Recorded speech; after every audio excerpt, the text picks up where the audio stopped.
सुकन्या समृद्धि योजना भारत सरकार की एक ऐसी योजना है जिसमें आप मात्र 250 रुपये की सेविंग करके अपनी बेटी के लिए लाखों रुपए बचा सकते हैं और साथ ही साथ इसमें आपको 8.2% तक का ब्याज मिलता है। इस योजना के बारे में आपने बहुत सुना होगा, लेकिन आप कितना अमाउंट इसमें जमा करोगे कि जो आपके बेटी के भविष्य के लिए एक सुरक्षित पूंजी बन सकती है।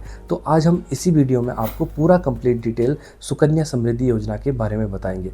नमस्कार दोस्तों, मेरा नाम है संतोष कुमार और आप देख रहे हैं संतोष फॉर्म गाइड।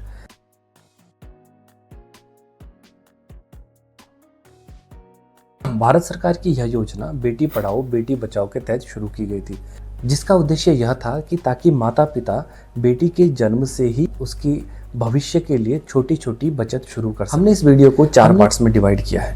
पहले पार्ट में हम डिस्कस करेंगे कि कौन कौन इस योजना के लिए एलिजिबल है।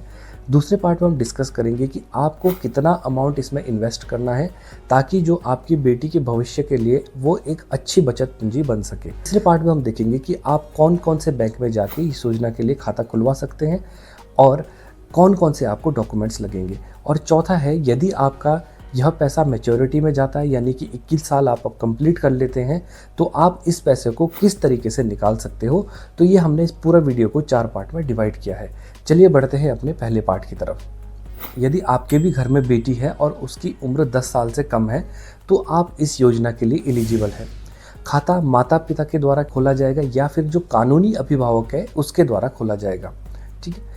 एक केस आता है कि यदि किसी के घर में जुड़वा बेटियां हैं तो उस केस में सरकार के द्वारा विशेष छूट दी जाती है, यानी कि आप तीनों बेटी के नाम से सुकन्या समृद्धि योजना का खाता खुलवा सकते हैं। अब बढ़ते हैं हम अपने दूसरे पार्ट की तरफ। दूसरा पार्ट है यानी कि आप कितना मिनिमम अमाउंट या मैक्सिमम अमाउंट इसमें सेव कर सकते हो। अगर हम मिनिमम अमाउंट की बात करते हैं तो आप इसमें 250 रुपये से लेकर और मैक्सिमम 1.5 लाख रुपए तक जमा करवा सकते हैं। लेकिन इसमें देखिए, आप समझना ये है कि जब आप सुकन्या समृद्धि योजना का खाता खोलते हैं तो उस समय से लेकर 15 साल तक आपको इसमें पैसा जमा करना होगा और 15 साल के बाद गवर्नमेंट इसमें 6 साल तक आपको चक्रवृद्धि ब्याज के रूप में पैसा डालती रहेगी, यानी कि आपका ये अकाउंट पूरा 21 साल में मैच्योर होता है। हम एक एग्जांपल से समझते हैं। आप गूगल पे जाना और वहाँ सर्च करना सुकन्या समृद्धि योजना कैलकुलेटर, तो वहाँ पर आपकी इनकी पहली वेबसाइट खुल जाएगी। उस पर आप क्लिक करिएगा। उसमें आपको पूछेगा कि सबसे पहले आपके डॉटर की एज कितनी है। मैं एग्जांपल के तौर पर अभी 2 साल ले लेता हूँ और इन्वेस्टमेंट ईयर क्या है कि मैं माना कि चलो मैं 2026 से अपना स्टार्ट करता हूँ। अब टोटल एनुअल इन्वेस्टमेंट यानी कि साल में आप कितना इसमें इन्वेस्ट करोगे। अब मैं अगर पर मंथ इसमें 2000 रुपये इन्वेस्ट करता हूँ तो सालाना वो 24,000 रुपये हो गया। ठीक है, तो इसमें मैं 24,000 का अमाउंट डाल देता हूँ। अब इसको मैं कैलकुलेट के लिए करता हूँ तो इसमें जो आपकी इन्वेस्टेड वैल्यू रहेगी वो रहेगी 3,60,000 रुपये, यानी कि 15 साल तक आप यदि 24,000 रुपये सालाना जमा करते हैं तो आपके द्वारा जो जमा किया गया राशि होगी वो है 3,60,000 रुपये। जो टोटल आपको इंटरेस्ट मिलेगा, यानी कि 15 साल तक तो आपने जमा करा, जब 15 साल के बाद जो 6 साल आपको कंपाउंड इंटरेस्ट मिलता है तो वो टोटल इंटरेस्ट लगा 7,89,139 रुपये टोटल आपको इंटरेस्ट के रूप में मिलेगा। यदि आप महीने के 2,000 रुपये भी आप अपनी सुकन्या समृद्धि योजना में आप जमा करवाते हैं तो 21 साल के बाद वो 11,49,139 रुपये आपको रिटर्न देगा, जो कि आपकी बेटी के भविष्य के लिए एक अच्छा खासा अमाउंट हो सकता है। ठीक है। अब इसमें कई लोगों का सवाल ये भी रहता है कि यदि हम सुकन्या समृद्धि योजना का खाता खोलते हैं तो क्या हमें फिक्स रहता है कि हमें जितने अमाउंट से खाता खोला है कि हर साल हमें उतना ही देना पड़ेगा। तो आपको मैं बता दूं, यानी कि इस अकाउंट में जो आप पैसा डालोगे वो फ्लेक्सिबल रहता है।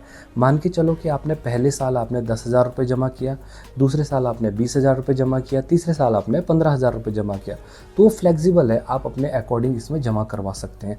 लेकिन आपको मिनिमम इसमें 250 रुपये हर साल जमा करवाना ही होगा। यदि आप नहीं कराते हैं तो उस केस में अकाउंट इनएक्टिव हो जाता है।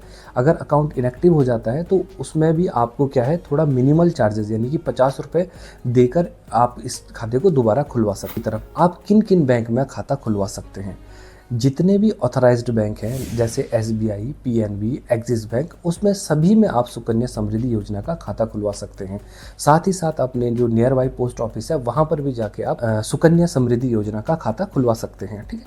अब जो डॉक्यूमेंट्स है, रिक्वायर्ड डॉक्यूमेंट्स क्या क्या लगेगा इसमें, आपके बेटी का जन्म प्रमाण पत्र, माता पिता का आधार कार्ड, पैन कार्ड और एक आपको एड्रेस प्रूफ देना होगा। एड्रेस प्रूफ में आप अपना आधार कार्ड भी दे सकते हैं। ठीक है। अब हम अगले पार्ट की तरफ बढ़ते हैं कि आप अपना पैसा इससे कैसे निकाल सकते हैं। तो आप इसमें 3 केस समझिएगा। एक तो होगा पार्शियली विड्रॉल, एक हो जाएगा प्रीमेच्योर क्लोज़र और एक जो आप सामान्य स्थिति में निकाल सकते हैं। अगर मैं पार्शियली विड्रॉल की बात करता हूँ तो उसमें यदि लड़की की एज 18 साल हो जाती है या फिर वो हायर एजुकेशन करना चाहती है, तो उसमें क्या होगा कि आप क्या है जितना भी आपने अमाउंट जमा किया है उसका आप 50% क्या है विड्रॉल कर सकते हो। यानी कि आपने जितना भी अमाउंट अभी उस टाइम तक जमा हुआ है आपका, उसका आप 50% तक विड्रॉल कर सकते हो। लेकिन उसमें फिर आपको बैंक वालों को प्रूफ देना पड़ेगा कि आपकी लड़की हायर एजुकेशन करने जा रही है, जैसे कि आपका एडमिशन लेटर हो गया, कि जो फीस की रिसीव्ड हो गई है वो भी आपको वहाँ पर जमा करनी पड़ सकती है। अब बढ़ते हैं सेकंड केस की तरफ, प्रीमेच्योर क्लोज़र। यानी कि प्रीमेच्योर क्लोज़र में क्या हो गया कि मान के चलो या तो लड़की की शादी हो रही है 18 साल के बाद, या फिर कोई वो गंभीर बीमारी से ग्रसित है, डेथ केस, उसमें आपको क्या है कि जितना भी अमाउंट आपने जमा कराया है वो क्या है आप पूरा का पूरा वहाँ पर क्या है कंप्लीटली वहाँ से निकाल सकते हो। और तीसरी अगर केस की तरफ जाएँ तो सामान्य स्थिति, यानी कि आपने 15 साल पैसा जमा किया, 6 साल तक गवर्नमेंट ने उसमें इंटरेस्ट दे के जो भी अमाउंट बनाया है वो टोटल आपको 21 साल के बाद मिलेगा।